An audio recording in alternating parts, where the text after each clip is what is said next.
parents and guardians should be aware of a few simple rules before taking children on board.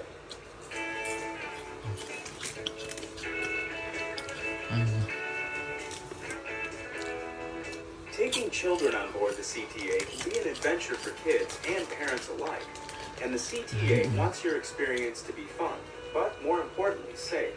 The CTA offers several guidelines and tips to help you travel safely with children. To start, make sure your children are beside you at all times. Small children will need help going through the turnstile, they need help going up the escalator, and certainly waiting on the platform for the train. When entering a CTA rail station, there are a few things to keep in mind.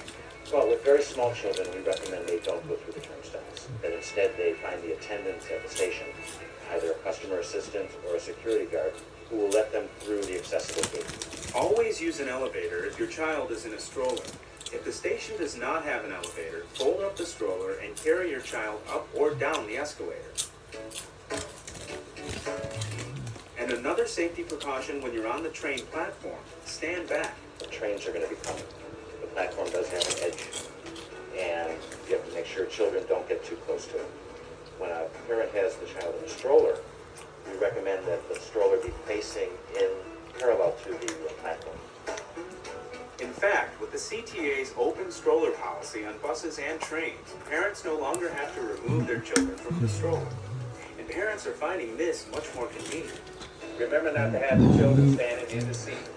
We want to have them sitting down at all times so that they're safe. If the train makes an abrupt stop, the child doesn't fall off the seat. Never walk from car to car when riding the train. This is for emergencies only. And if you ever need to talk to the rail operator in an emergency, remember to look for the blue light.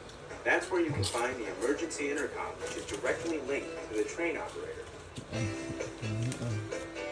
Similar precautions apply to CTA buses. When boarding, make sure your children walk on first so you can see exactly where they're going. Have them sit with you or as close to you as possible. And make sure to keep an eye out at all times. On board the bus, it's important for parents to remember that the bus is moving and it's in traffic. Also, remember to keep strollers and any other belongings clear of the aisle. Whether you travel by bus or train, remember never leave your children unattended. It's your responsibility to supervise them at all times. But should you ever get separated, ask a CTA employee for assistance. If you'd like more information about how to safely travel on the CTA with children, pick up a Traveling Safely with Children brochure at any rail station. Visit the CTA's website, transitchicago.com, or call 1-888-YOUR-CTA to have one mailed to you. The CTA welcomes children. We want them to be safe. We want them to get used to riding public transportation because then as adults, they'll keep doing it, and public transportation is better for everybody.